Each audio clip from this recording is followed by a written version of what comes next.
Okay, so if you've been watching my channel for any length of time, my channel's been active, I guess, for about 2 years, a little over 2 years now. And I'm thankful for everybody who's helped me grow it.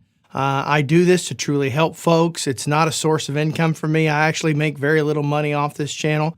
But I do it as a genuine desire to kind of give back what I've learned over all these years of doing this. And I guess many years, because, I'm the old guy over here. But if you've watched my channel, you know that I've given Avid, a lot of grief over the last couple of years.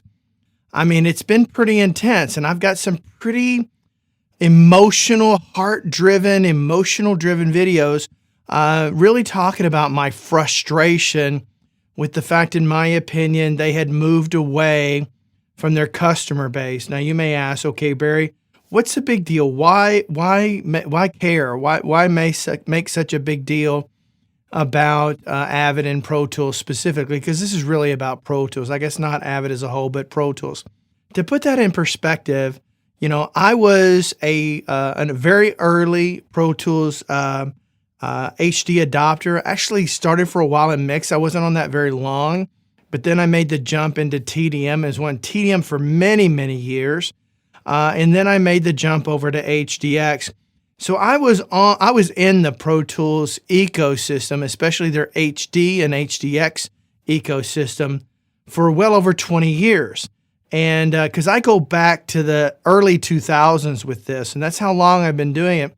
And throughout that time, I was always a huge advocate of Pro Tools, really strong believer, and really just a huge proponent of it. And then some things started to change. When I started with it, it was with DigiDesign, and then Avid came in and took over that aspect of it. And so there were a lot of things that made me very frustrated. And so if you've watched those videos, you know how vitriol I can become when it comes to that, because it's truly passion. I've really given Avid a lot of shit. A lot of it, okay?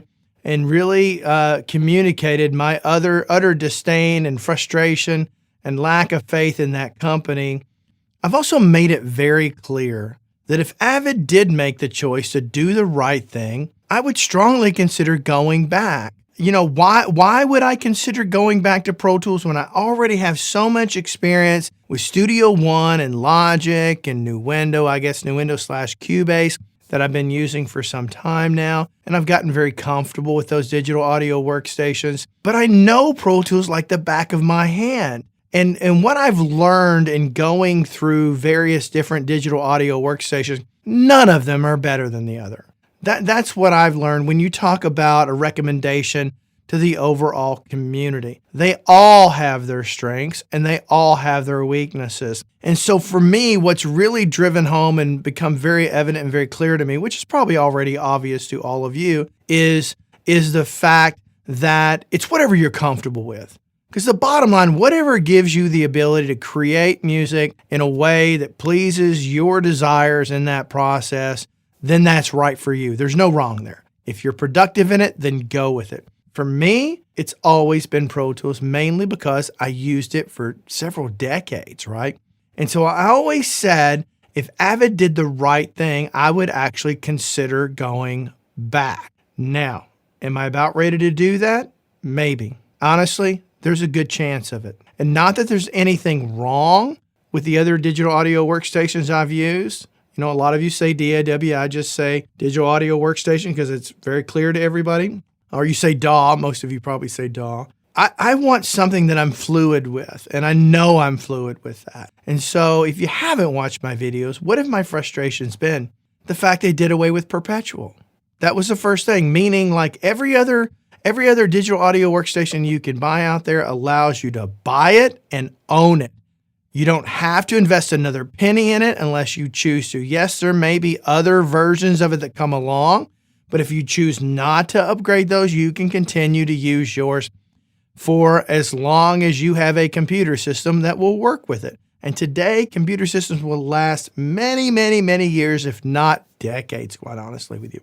And so it gives you that option. And then if you choose to skip 2 or 3 versions of the upgrade, when you find something that's compelling, then there's a reasonable price for upgrading to that. In other words, you're not paying a penalty for kind of sitting back and waiting to see until it's something that you find worthy of spending your hard-earned money.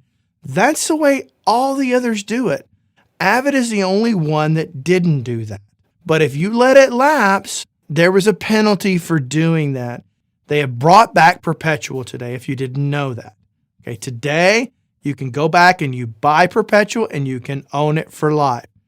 Okay, and from everything I've understood and all the reading I've done today, if you have a lapse program, you can get back in for $200, $199, but let's just say $200. You can get back into that and get up to date, right? And for the record, because I do this channel, I own Pro Tools, but I let it lapse. So I'm actually out of sync with it. So for me to do it, I would need to pay the $200. But if the way I read it, and I'm pretty confident that I'm reading it the right way, if you choose to let that go for a year or two or whatever, then later on you still pay that $200 and get up to date. That's the right thing. That is the right thing, and I'm very proud of Avid for doing that. So you may say, okay, Avid has gone back to doing it the way everybody else does, and that's true. And every business makes their mistakes, and the smart ones, the one that's going to last, they learn from their mistakes. Just like you make mistakes, and hopefully you learn from them. Just like I make mistakes, hopefully I learn from them, and you try not to repeat them. And so we can never do that unless we listen to the feedback of people we care about, whether that's your friends or whether it's somebody else, or whether it's Avid listening to their customers and ultimately reacting. And I do genuinely believe that's what they're doing right now.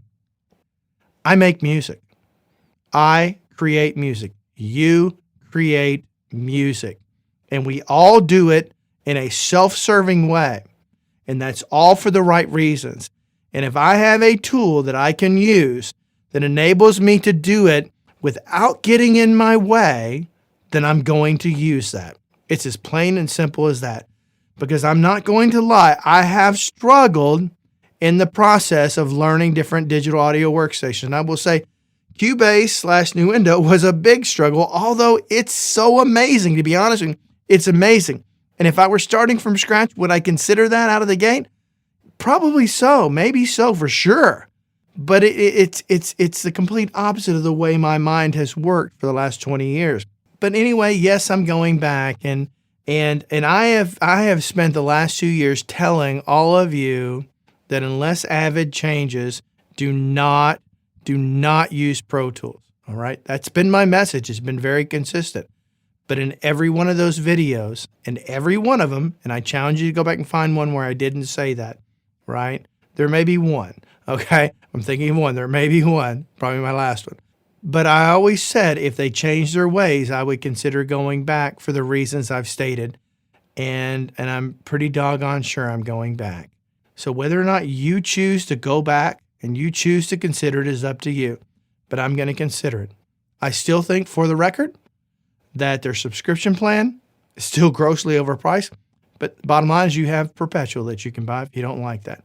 Okay? If you think they're charging too much, you have that option. And that's all I ever said.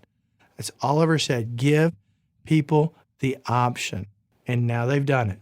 So Avid, if you're listening, you can't tell me I'm not being fair because I'm being fair.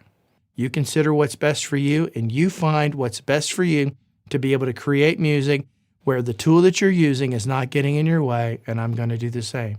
Until next time, I hope you have a great day. But in the meantime, leave me some comments down below and tell me what you think.